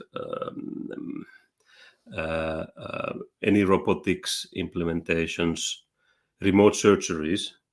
So and those require, of course, different technologies besides wireless connectivity. So there are this huge number of things that must come together in order to make this 6G era reality. So wireless connectivity is only one part of that. We need also many others. Yeah, if I may add, as I just mentioned, this idea of the metaverse, and one of my slides I mentioned the thematic metaverse, like a healthcare metaverse. So the metaverse might seem a little bit like a video game, but it could be much more than that. So application developers looking at virtualized or digital twins applications, the potential for developing specific solutions for this type of environment, virtualized environment, is unlimited. So also adding on the previous question, I think understanding how to develop applications that can benefit from these capabilities of this type of virtualized environment, I think it will be very, very important too. Okay, thank you. One more question by Patricia Sampaio. I would like to know in which countries 6G has started to be deployed. Answer is simply nowhere. We are still in research phase. Standardization has not yet started. Spectrum has not yet been allocated. So I think the standard process will be active just after WRC 2017. I mean, the most active, when the 6G frequencies are allocated. And the first standard version will be ready 2018, I guess. And after that, deployment starts, maybe 19, somewhere there. Any other comment? Perhaps you can highlight here that although the deployment is a little bit far away, the research is quite ongoing, right? So I would say that Europe is leading the research right now. Finland has a main role on this with the 6G flagship, which is the baseline for all research in the world, I would say. Also, you can see that the USA is investing a lot in 6G. I think they were a little bit behind during the 5G definition, and now they are trying to catch up. China has an important role as well as Korea and Japan. And it's interesting to say that Brazil is now trying to join this team of countries that are trying to develop this technology and defining the user case and the requirements. And it's interesting to see that we are focusing on the user case that's important to Brazil, But those user cases are also important to other countries. So there is a lot of ongoing movements towards this agribusiness, security, industry, and so on. Thank you, Professor. Marcelo Mascarenhas is asking about the slides. Well, this presentation will be available on our YouTube and other social media channels, so you can see it whenever you want, okay? Next question. Hello, great presentation. I'm Major from Brazilian Navy. Which kind of modulation is expected to be used in 6G? OFDM as in 5G? Thank you in advance. Everybody has probably own opinion on that. Yeah. That's a trick question, right? I mean, OFDM has been proven to be a very solid modulation scheme for mobile communications. It's doing well in 4G and now in the first phase of 5G as well. But it does have some shortcuts, right? So in terms of flexibility, it lacks a little bit of flexibility. It has only one dimension, which is the frequency dimension that you can try to change the parameters. Also, the out-of-band emission without filtering is quite bad. The cycle prefix efficiency can be very bad as well if the channel has a long delay profile. And it's not very friendly to fast moving environments, right? So I would not say that it will be the unique waveform. For sure, it will be present in 6G, but I think you need also to think in other waveforms. And you do have some candidates, right? So FBMC is very good for these scenarios where you need to have very low out-of-band emissions. GFDM is very flexible to add another dimension to the parameterization of the waveforms, both time and frequency, and you can choose different pulse shapes. So I truly believe GFDM can play an important role.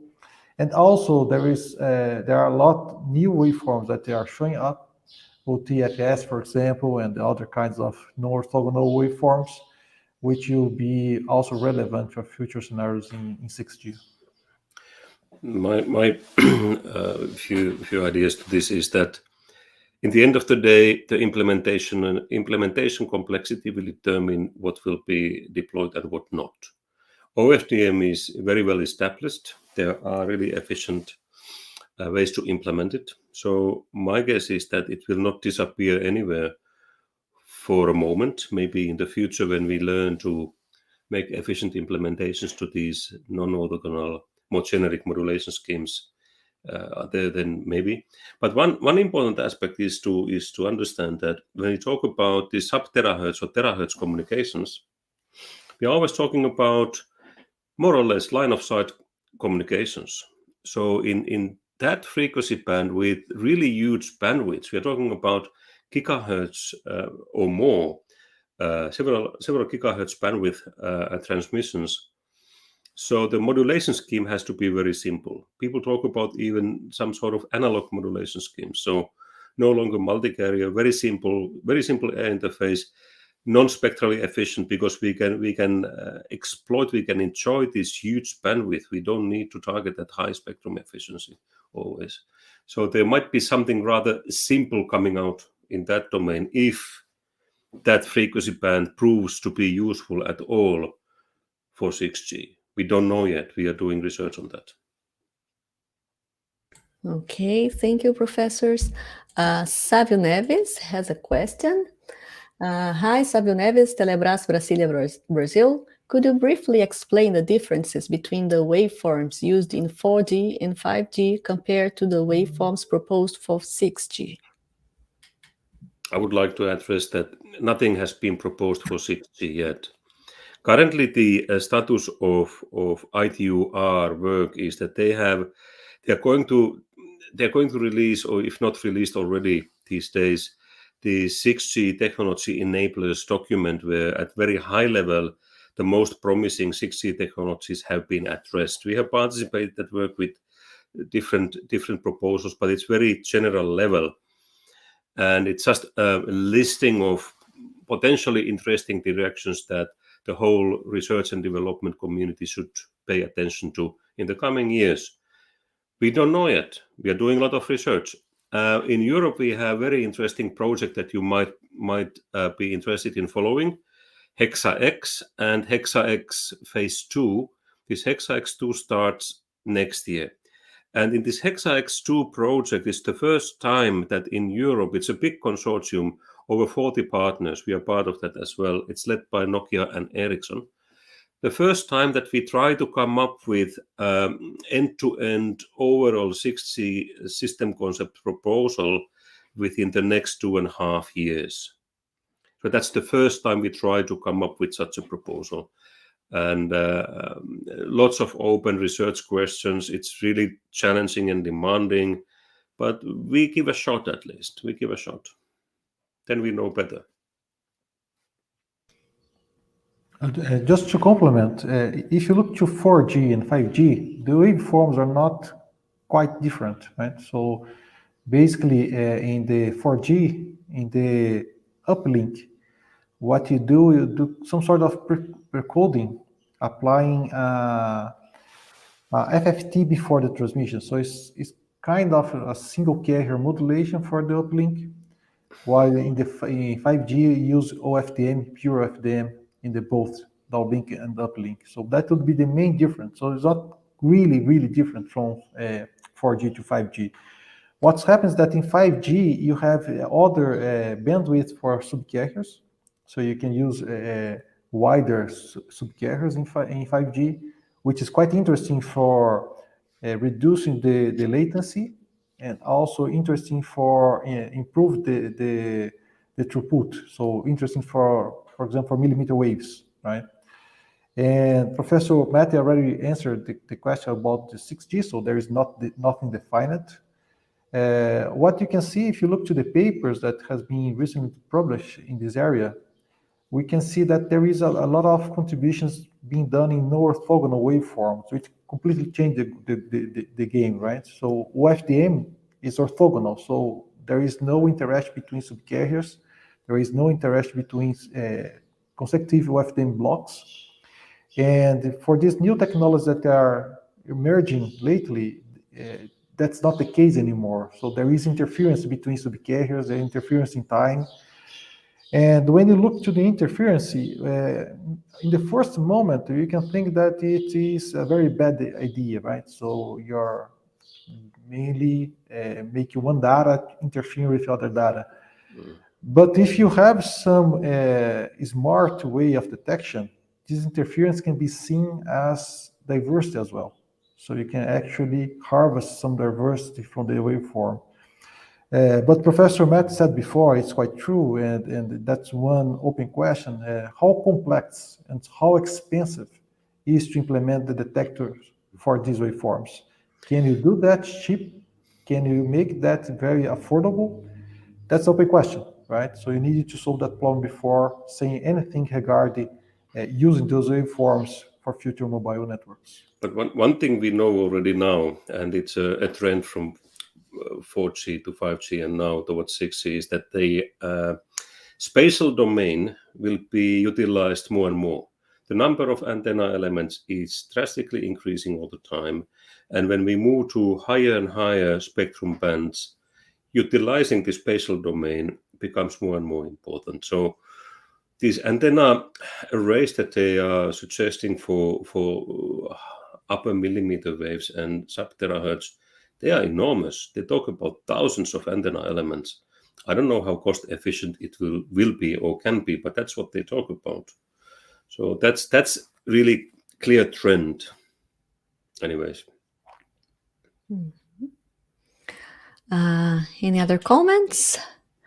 Just add that this expansion of the spatial dimension and also the upper frequency bands towards sub-terahertz, they also enable extremely precise localization capabilities for 6G, which again adds to the previous questions about possibilities of exploiting localization applications even in very small spaces or with very precise location in industry, but also in all sorts of societal applications, outdoor and indoor. So new capabilities, new professional skills demanded, and eventually new policies to tackle with such extreme capability of locating not only people but objects, everything that you can think of. That is absolutely true, and the way we see the future is that towards 6G and beyond that, the future networks will provide huge variety of new types of services that we cannot even imagine today. And communication service is only one of those. Like this extremely accurate sensing, extremely accurate positioning is a new type of service on top of which we can start to develop huge number of very interesting applications for the future. So communications is only one. All these new aspects we have to address more and more and make those happening.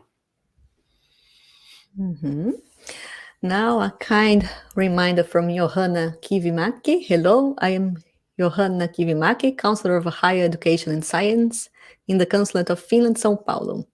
I will be happy to support the future collaboration efforts as needed. So you can find her on LinkedIn and other platforms. Thank you, Johanna. One question from Hanna Martinen Dickens.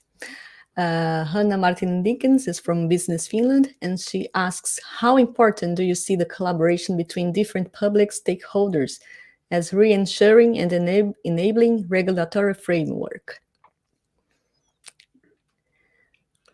What are your insights on that? I can only mention that the use of public hearings for defining policies and regulations should be increased more and more. That's one way to tackle this involvement of stakeholders, public but also private and non-governmental organizations, NGOs as well. So public hearings is one instrument that is used sometimes, at least here in Brazil, by the Telecommunications Regulatory Agency and other regulatory agencies. I would say that would be an instrument to be used for ever more important decisions on the regulation that involves life-saving, sometimes life-saving decisions or high impact on how society behaves, on community building, democratic participation, etc. So the question is also a suggestion to increase this type of hearings to have inputs from all relevant stakeholders. I agree with that, and there are so many different regulative bodies that it's really a jungle out there. But one thing that I think we should learn from 5G regulation standards development process is that especially in Europe, we had huge riots against 5G. People started to destroy and burn base stations in some countries even. And that's because of huge misunderstanding, bad communication from developers community to the bigger audience and public. That cannot happen anymore. We should learn from that and take necessary actions early enough by different public organizations to have enough these discussions to make sure that there's no unnecessary fears from general public towards future technologies. And in general, I think we need these technologies for sustainability reasons, for example, and making sure that future societies can run smoothly. So that type of discussion is needed much more than as we have done before. I just would like to complement what Professor Rodrigo just said. Just one example how important it is to make sure that you hear everybody before make decisions for regulation. Recently, Brazil has regulated the TV white space in Brazil, right? So now you can use TV channels that are not used in remote areas to provide connectivity. But you had a top-down decision regarding the power limitation that completely disable any kind of use in remote areas. and nobody was heard about that, right? It was a top-down decision. You're just gonna use 1 watt peak, and that's it. No discussion around it. And now you're doing some studies, and you can show that this limitation actually does not make any sense. It hinders the application of new technologies in remote areas, does not bring any benefit in terms of the incumbents, does not improve the protection at all, and we don't know where this decision come from exactly, right? So this kind of things you should try to avoid in the future to make sure that the regulation actually allows the system to fulfill the social goals, commercial goals, and so on. Thank you. We have a message from Aldebaro Clautal, Federal University of Pará, Belém, Brazil. Thanks to the panelists for the great presentations. It's nice to see the regional diversity in Brazil here. Thank you, Professor. Also, Lasse Keisalo, many thanks for the excellent seminar. The topic is very important and timely. It's an excellent example of Brazilian-Finnish cooperation. We couldn't agree more. Thank you, Director. He's Director of the Unit for Latin America and the Caribbean at the Ministry for Foreign Affairs of Finland. And finally, Alexander Souza, Telebras, Brasilia. Congratulations on the presentations. Thank you, Alexander, for being with us. Well, I have 2 more questions to wrap up this second part of the seminar. Maybe Professor Rodrigo, could you develop a little more on how should an inclusive policy be shaped to address regional differences in Brazil? What's your opinion on that? Yeah, that was what I tried to convey in that short presentation, is that the realities are quite different, even within one country. If the country is large enough, like Brazil, so there are stark differences in north, east, and south. So again, one size won't fit all populations, all societies. So what the basic thing is to, first of all, the regulators, for instance, to have this understanding that there should be some differences in shaping policies according to what market you are targeting. And all discussions on regulations should be very open from the onset. And then, again, I also try to convey the message that policies should be discussed in tandem with technology development, not after the technology is set. So the window of opportunity for influencing some technology decisions to help defining policies that are more akin to a particular region is already running. So that's the main point that I'd like to make to academics and regulators as well. Okay, any other comment? Last question, if I may. What does the future of 6G in global scale look like? How can developing countries catch up this new technology so that all can enjoy the benefits of this new technology? What are your visions on that? Well, if I may start, I think, in my opinion, we have a small misconception what is needed in different parts of the world. Well-developed societies need different solutions compared to those areas and regions which basically have nothing right now. They don't need the latest technological gadgets and toys that we may afford to have in wealthy areas. They need something for helping their daily lives. Something can be relatively simple. They have to start somewhere. So what I think we should do is to look at existing relatively cheap technologies and try to tailor-make those for their needs. That would be cheap and fast way to provide the basic connectivity levels to this type of areas.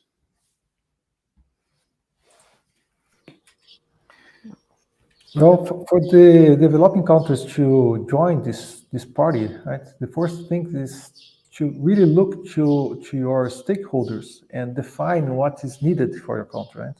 In terms of requirements.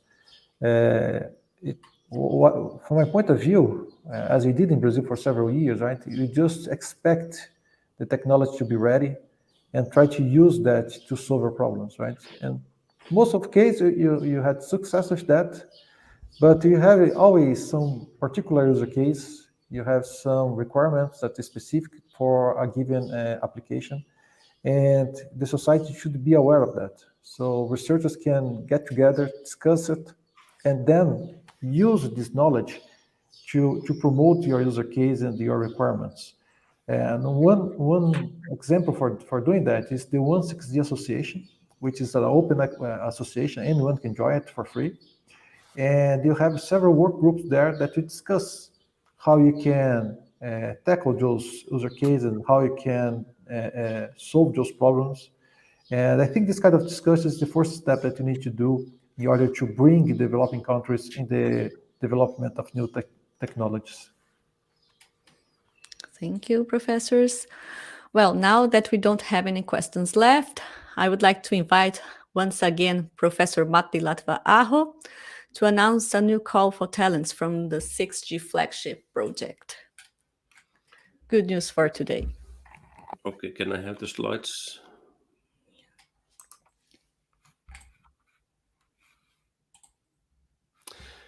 Okay, so we are actually looking for new talents all around the world. Actually, personally, I have really, really good connections to Brazil, have visited there many times. I was actually visiting professor at Unicamp about 10 years ago.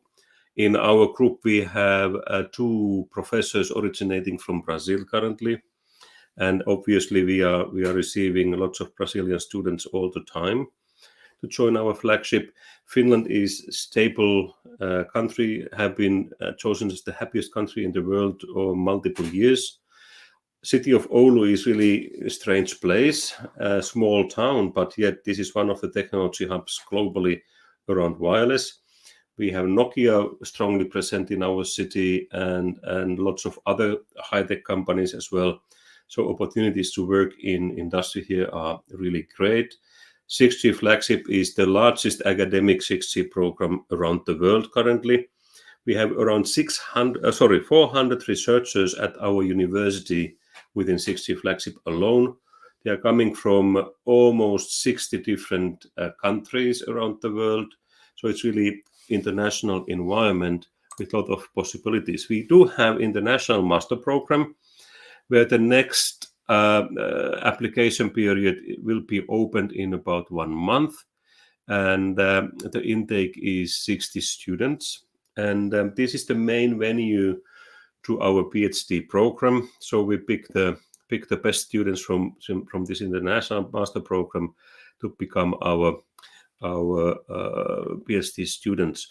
We are starting a huge number of new, very exciting research projects funded by European Commission. We were very successful in the past 6G call of European Union. We were winning 12 new projects that are starting beginning of next year. We also have a national 6G bridge program funded by Business Finland starting again also beginning of next year. And we expect to have several projects from that program as well. So my guess is that we need right now about 50 new researchers at different career stages to join our flagship. So for PhD students, we offer 4-year contracts with full benefits. We employ students, and the starting salary for PhD students is about 32,000 euros per year. Before taxes, of course, you pay taxes out of that. For postdocs, we usually typically make 3-year contracts and the starting salary of 50K per year. So these are the possibilities and opportunities we offer. If in the audience anybody interested, go to our website. You will find links and instructions how to apply. Thank you for your attention. Thank you, Professor Matti. I'm pretty sure that all this collaboration will be very beneficial for both countries, Brazil and Finland. Finally, I would also like to invite Professor Luciano Mendes again who will announce the signature of a working plan between Inatel and the University of Oulu next year. How is it, Professor? Thank you. Can you share my slides, please? Yeah. Okay, so I'm very glad to announce that Inatel and the University of Oulu has a MOU signed a few years ago during the pandemic, and now you can announce this signature of the first work plan under the 6G flagship and Brazil 6G project, right? So it's a cooperative project that now is going to have the first project running in next year, right? So the main goal is to improve the performance of the future networks for strategic user case for Brazil and Finland. And you're going to sign this working plan on February 24th at 10 a.m. at the University of Oulu in Finland. So it's a very pleasure for me to announce it, to tell you that we are working together and you're going to have some amazing results next year. Thank you. Thank you, Professor Luciano. I agree with Director Lasse Keisalo. When the signature of this working plan is also a demonstration of how relations between Brazil and Finland are deepening very fast, and especially in the field of technology and innovation. Well, we don't have any questions left, so this brings us to the end of the Brazil-Finland seminar on 6G network development. I would like to thank everyone who joined us today, and in particular, Professor Rodrigo from the Federal University of Ceará, Professor Luciano from Inatel, Professor Matti Latvaho from the University of Oulu, also Petri Lehikoinen from Traficom, and our Ministry for Science, Technology and Innovation, in the person of Secretary José Gontijo. And thank you, audience, for being with us here for 2 hours. And well, last message, please follow us on our social media for more information on 6G and other R&D projects carried out by Brazil and Finland. I hope to see you soon. And thank you once again. Bye-bye.